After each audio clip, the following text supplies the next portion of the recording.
Hello friends, Chirag Sir English. You are learning email writing lecture number 2.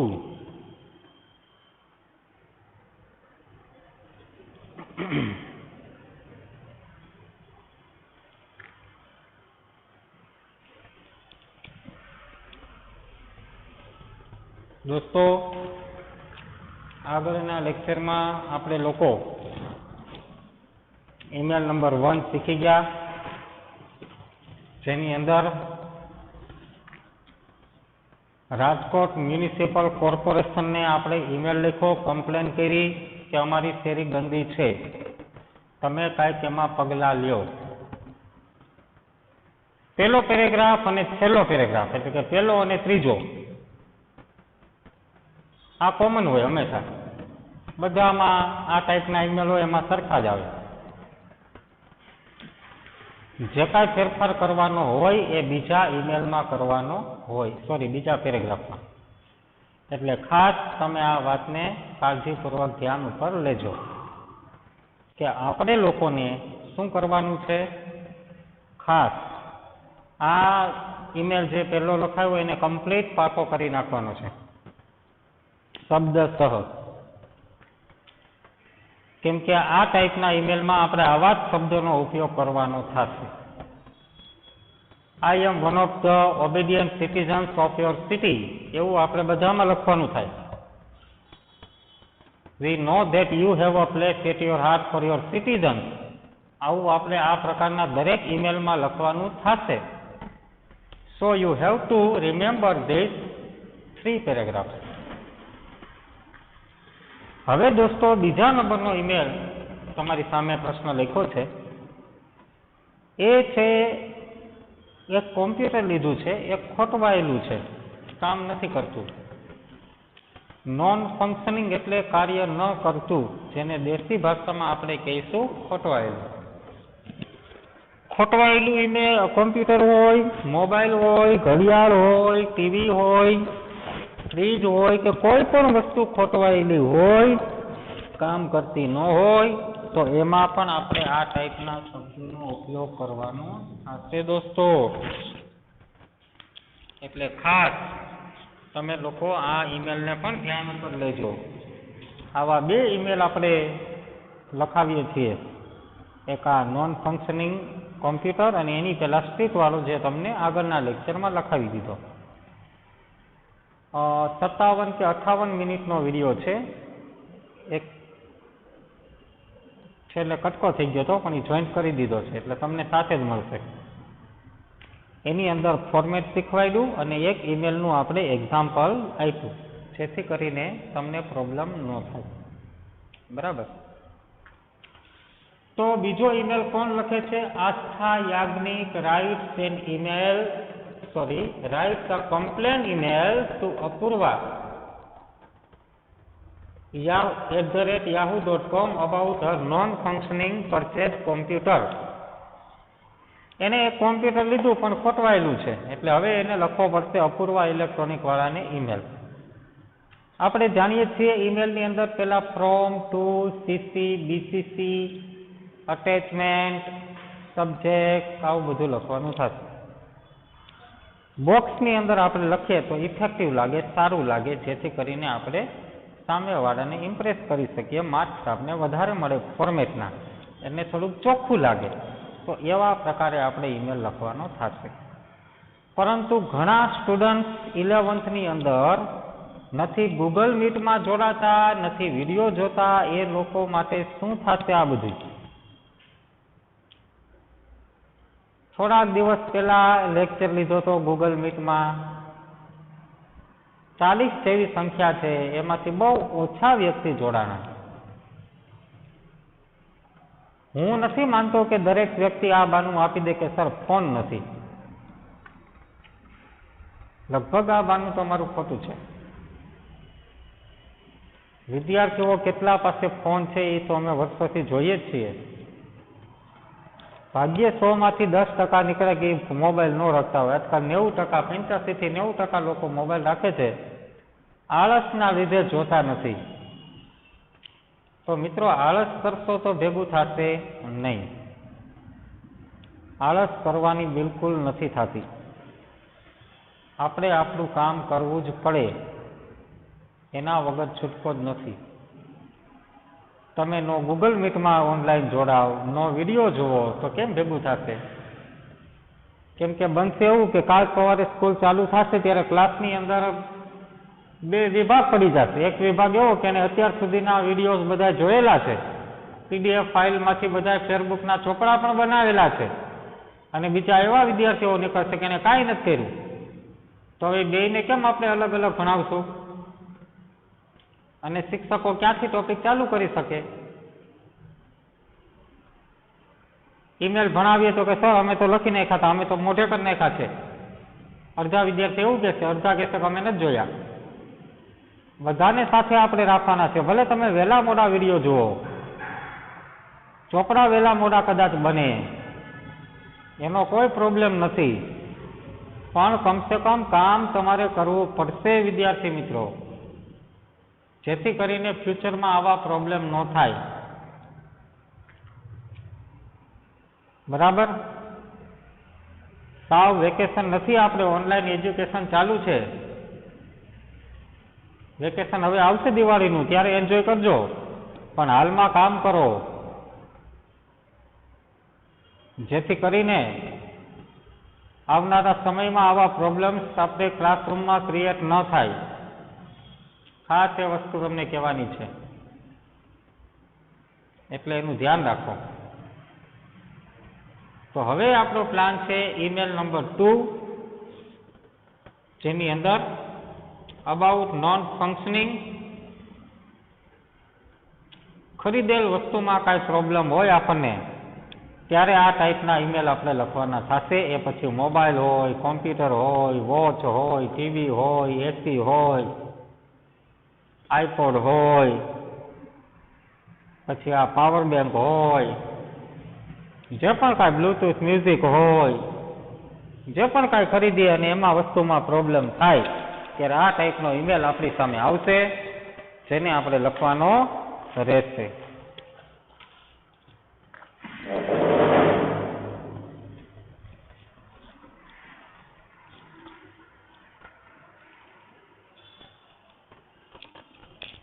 પહેલા તો આખું સળંગ બોક્સ કરી દેવાનું. હું અહીંયાથી જવાબ લખવાની શરૂઆત કરું છું.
4 બોક્સ આપણી સામે બની ગયા.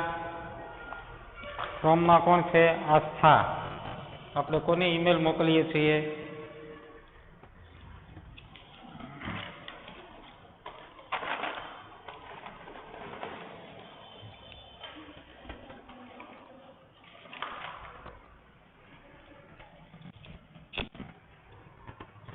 ક્યાં ગયું? આસ્થાબેન યાજ્ઞિક.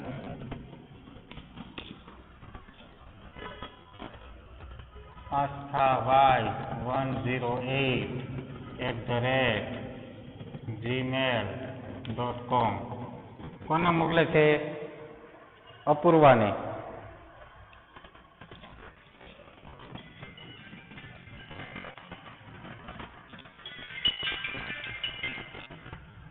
હા દીદી, એ ના હજુ નથી કર્યું, પણ હવે પછી વાત કરો. હાલો, મારો વિડીયો ચાલુ છે.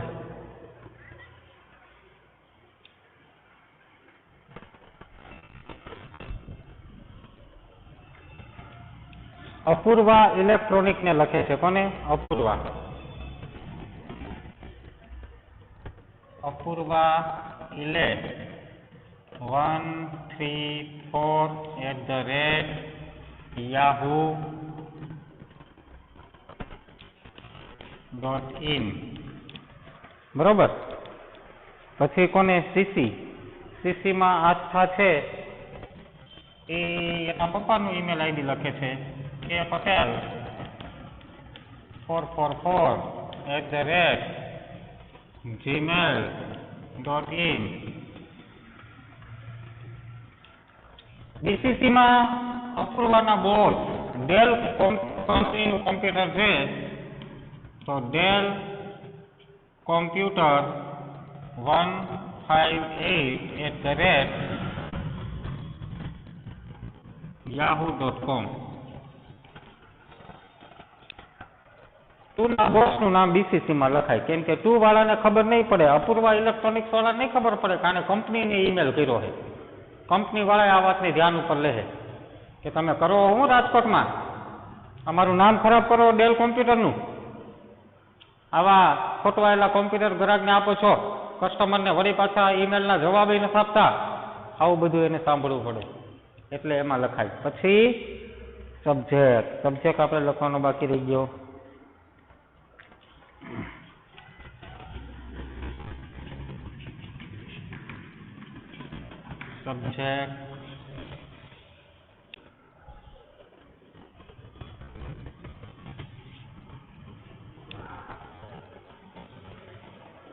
સબ્જેક્ટમાં હું લખશું? About non functioning computer.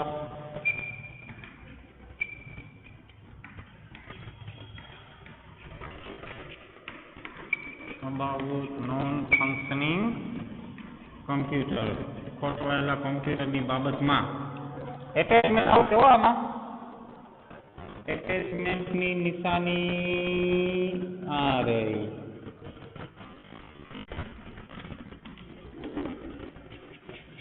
એટેચમેન્ટમાં શું આપણે લખવાનું છે? એટેચમેન્ટને ખાનું કરી નાખીએ. ચાલો, બધી વસ્તુ ખાનામાં જ લખીએ. Copy of order letter.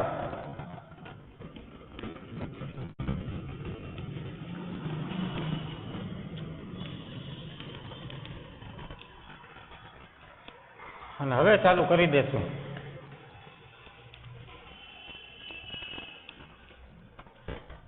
Restructure સરથી.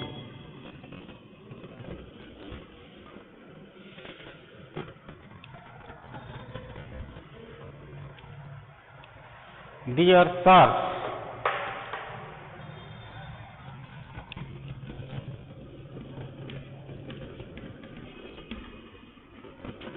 we are regular customer of your reputed shop.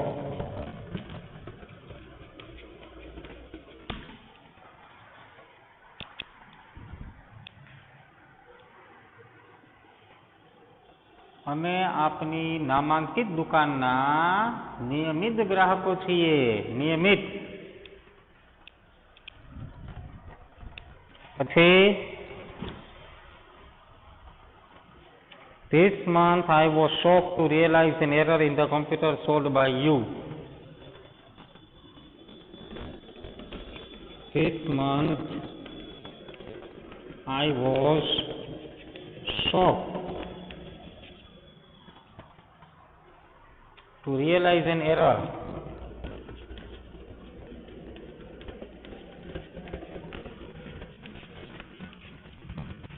in the computer sold. હવે અહીંયા જગ્યા નથી એટલે આનું આ અધૂરું બોક્સ હું અહીંયા કરું છું પ્રશ્નને ભૂસીને.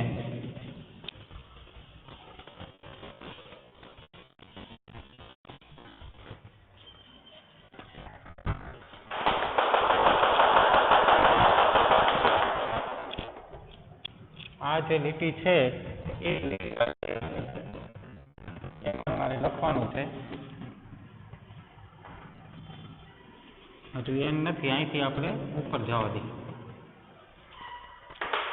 In the computer sold by you.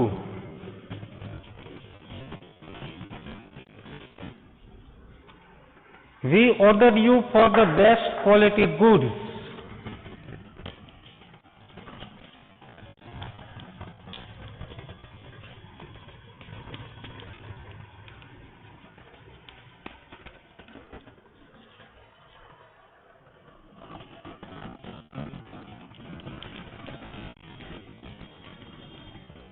સારા ગુણવત્તાના સામાન માટે તમને અમે ઓર્ડર આપ્યો હતો. You would have supplied me the best computer. You would have supplied me the best computer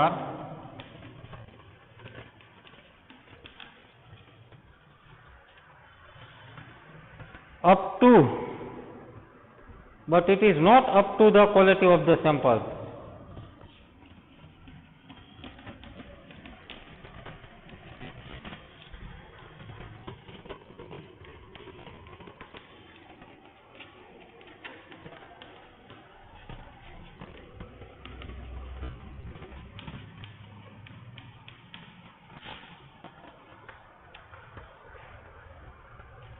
It is non-functioning.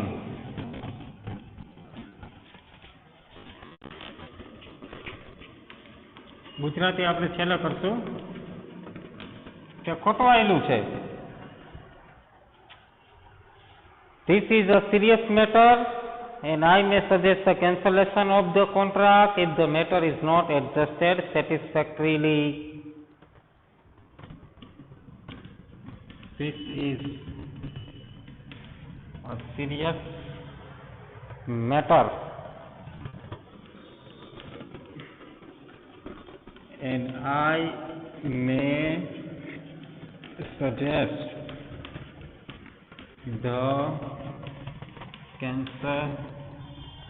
cancellation of the contract if the matter is not adjusted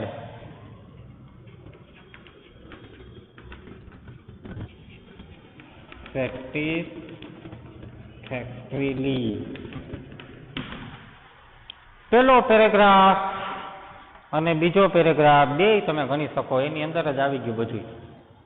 આ ટાઈપના email હોય ને data, ત્યારે બધી વસ્તુ આમાં જ આવી જાય. આમાં કેમ છો ને કેમ નહીં એવું તો કંઈ આવે નહીં. એટલે આ એક પેરેગ્રાફ પૂરો થયો. પણ આપણા ઈમેલના ફોર્મેટ પ્રમાણે આપણે જે 3 પેરેગ્રાફ લખવા ટેવાયેલા છીએ, હવે 3 નહીં લખવા પડે. આમાં હવે છેલ્લો જ રહેશે બાકી. બરાબર? થોડીક જગ્યા છે તો આપણે ટ્રાય કરી અહીંયા સમાઈ જાય તો.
We are regular customer of your reputed shop. Reputed એટલે નામાંકિત, પ્રખ્યાત. તમારી પ્રખ્યાત દુકાનના અમે નિયમિત કસ્ટમર છીએ. This month I was shocked to realize an error in the computer solved by you. પણ આ મહિને તમારા દ્વારા વેચાયેલા કોમ્પ્યુટરમાં એરર જોઈને હું શોક થઈ ગઈ. We order you for the best quality goods. Best quality ગુણ એટલે સારી ગુણવત્તાવાળો સામાન. અમે તો તમને સારી ગુણવત્તાવાળા સામાન માટે ઓર્ડર આપ્યો હતો સાહેબ. You would have supplied me the best computer. Supplied એટલે આપવું. તમે મને સારું કોમ્પ્યુટર મોકલી શક્યા હોત. મોકલવું, આપવું. But it is not up to the quality of the sample. પણ એ સેમ્પલની ક્વોલિટી જેવું નથી. શોરૂમમાં હું આવી ત્યારે તમે જે સેમ્પલ બતાવ્યું તો બહુ મસ્ત હતું. બતાવ્યું સેમ્પલ એ સુપર, પણ બતાવી દીધું બીજું. અપ ટુ ની સમકક્ષ એની જેવું નથી. This is it is known functioning. Non functioning એટલે ખોટવાયેલું. તે ખોટવાયેલું છે. This is a serious matter. આ બહુ ગંભીર બાબત છે. And I may suggest the cancellation of the contract if the matter is not adjusted satisfactorily. Satisfactorily એટલે સંતોષપૂર્વક. જો સંતોષપૂર્વક મારી મેટર એડજસ્ટ નહીં થાય તો હું આ સોદો કેન્સલ કરી નાખીશ. આપણી જે ડીલ છે એ કેન્સલ થઈ જશે. મારે કોમ્પ્યુટર નથી લેવું. Finish. Please replace the computer up to the quality of the sample before 1st November. 1 November પહેલા સેમ્પલ જેવું કોમ્પ્યુટર સાથે મારું કોમ્પ્યુટર બદલી આપજો, નહીતર otherwise I have to take the matter to the consumer court. Consumer court એટલે ગ્રાહક સુરક્ષા. પીડીએફમાં લખેલું આવશે. નહીતર હું આ મેટરને ગ્રાહક સુરક્ષામાં ધસીને લઈ જાય. ધમકી આપી દીધી. હવે એને બદલી જ આપવું પડશે. બસ આટલી જ વસ્તુ લખવાની છે. કોઈ પણ વસ્તુ તમારી ખરાબ નીકળે તો આ પેલો પેરેગ્રાફ, બીજો પેરેગ્રાફ, ફિનિશ. હવે સીધે સીધું આવશે યોર સિન્સિયરલી.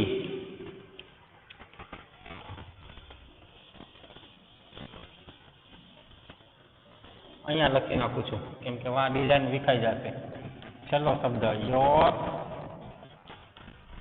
સિન્સિયરલી આસ્થા યાજ્ઞિક. પૂરું. આટલું લખવાનું છે. તો ઈમેલ નંબર 2 અહીંયા કમ્પ્લીટ થાય છે દોસ્તો. અને આઈ હોપ કે તમે લોકો આ ઈમેલને કમ્પ્લીટલી યાદ રાખશો, પાક્કું કરશો, જેથી કરીને આપને ભવિષ્યમાં આ રીતના ઈમેલ લખવામાં કોઈ પ્રોબ્લેમ ન થાય. કડકડાટ મોઢે પાક્કું કરી નાખવાનું આ પેરેગ્રાફ, 2 પેરેગ્રાફ. બરાબર છે? તમને ખ્યાલ જ છે ગુજરાતી શું થાય છે. પીડીએફ ફાઇલ મળે એટલે તમે રાજી ખુશીથી એને ઉતારી જ નાખજો, સમય બગાડ્યા વગર. We are regular customer of your reputed shop. This month I was shocked to realize an error in the computer solved by you. We order you for the best quality goods. You would have supplied me the best computer, but it is not up to the quality of the sample. It is non-functioning. મોઢે કડકડાટ કરવાનો. બરાબર. I may suggest the cancellation matter if the matter is not adjusted. Celebrity. Please replace the computer with the quality of the sample before 1st November. Otherwise, I have to take this matter to the consumer court. સામાન્ય શબ્દો છે, યાદ રહી જાય એવું છે. કડકડાટ મોઢે કરી નાખશો તો અને તો જ આપણને ફાયદો મળશે. બરાબર. તો આજની તારીખની અંદર, આ વીકની અંદર આપણે લોકો ઈમેલ રાઇટિંગનો ટોપિક કમ્પ્લીટ કરી રહ્યા છીએ. હાલમાં આ 2 જ ઈમેલ તમારે પાકા કરવાના છે. આ સિવાયના ઈમેલ પણ આવશે, પણ એ ફ્યુચરમાં, હાલમાં નહીં. હાલમાં પહેલા આ બંને કડકડાટ કરો. From to CC, BCC, subject, attachment, એને કેમ લખવું તમારી નજર સામે સરસ મજાનું. અને અહીંયા જે ઈમેલ પૂરો થયો તો પાછી અંડરલાઈન કરો, સોરી આ જે આપણી બોક્સ છે ને, બોક્સને પાછું પૂરું કરવું પડે ને, અહીંયા બોક્સ પાછું પૂરું કરી દેવાનું, એ ભૂલતા નહીં. આવી રીતે હવે આ પૂરું થયું કહેવાય. આ બોક્સ જે અહીંયાથી આપણે ચાલુ કર્યું હતું અહીંયા પૂરું થયું. ઓકે, તો આવી નાની નાની વાતોને પણ ધ્યાનમાં લેવાની છે, જેથી કરીને આપણું રાઇટિંગ ખૂબ સરસ લાગે અને ઇમ્પ્રેસિવ રીતે આપણે સામેવાળા ઉપર પ્રભાવ પણ પાડી શકીએ. દોસ્તો, જે કાંઈ તમારા ટોપિક્સ અત્યાર સુધીમાં ચાલેલા છે, ટેન્સ હોય, એક્ટિવ પેસિવ હોય, ફ્રેમ ધ ક્વેશ્ચન્સ હોય, યુનિટ 1 હોય, આ બધી વસ્તુ જે કોઈ વિદ્યાર્થીને કાંઈ બાકી રહી ગયું હોય એ યુટ્યુબની અંદર મારુતિ મધરલેન્ડ ઈ લર્નિંગ સ્કૂલ આપણી એપ્લિકેશન યુટ્યુબ ચેનલનું નામ, એની અંદર પ્લે લિસ્ટમાં જઈને એમાં બધા વિષયના ફોલ્ડર છે. 11th ઇંગ્લિશમાં જાઓ એટલે આપણા જૂના વિડીયો પણ તમને મળે, એનું તમે રિવિઝન પણ કરી શકો. દોસ્તો, ઓનલાઈન એજ્યુકેશનને લાઇટલી લેતા નહીં, બધું શીખજો. તમારી અમારી મહેનત હોય છે, પછી આપણે ક્લાસરૂમની અંદર ખોટી તકલીફો ના થાય. એટલે મહેરબાની કરીને આ બધી વસ્તુને તમે કાળજીપૂર્વક ધ્યાન ઉપર લઈને આગળ ચાલજો. હવે આપણો પ્લાન છે નેક્સ્ટ લેક્ચરનો ઇન્ફોર્મેશન ટ્રાન્સફર. તમારે ધોરણ 10ની અંદર પિક્ચર ડિસ્ક્રિપ્શન આવતું, પિક્ચર ઉપરથી વાક્ય બનાવવાના, પિક્ચર ડિસ્ક્રિપ્શન, બરોબર. એ પિક્ચર ડિસ્ક્રિપ્શન જેવું જ છે. આપણી સામે ચિત્ર તો ન હોય એવા તમારે જે આવતા નદી ને હિંચકા, પક્ષીઓ, છોકરાઓ નદીમાં નાતા હોય, ભેંસો પાણી પીતી હોય, એવું તો નહીં આવે. ટેબલ આવશે, ચાર્ટ આવશે, ડિટેલ કાંક લખેલી આવશે, એવું બધું લખેલું હોય, એના ઉપરથી આપણે વાક્ય બનાવવાના થશે. એ ઇન્ફોર્મેશન ટ્રાન્સફરની અંદર આવશે. નોન વર્બલ ટુ વર્બલ, બરાબર, આ રીતની માહિતી આવે. ધોરણ 10માં તમારે બીજું પણ આવતું, આમ તો એનું નામ નોન વર્બલ જ હતું. સેક્શન એમાં એમસીક્યુ ત્યારે હતા લગભગ, હવે એમસીક્યુ નથી આવતા.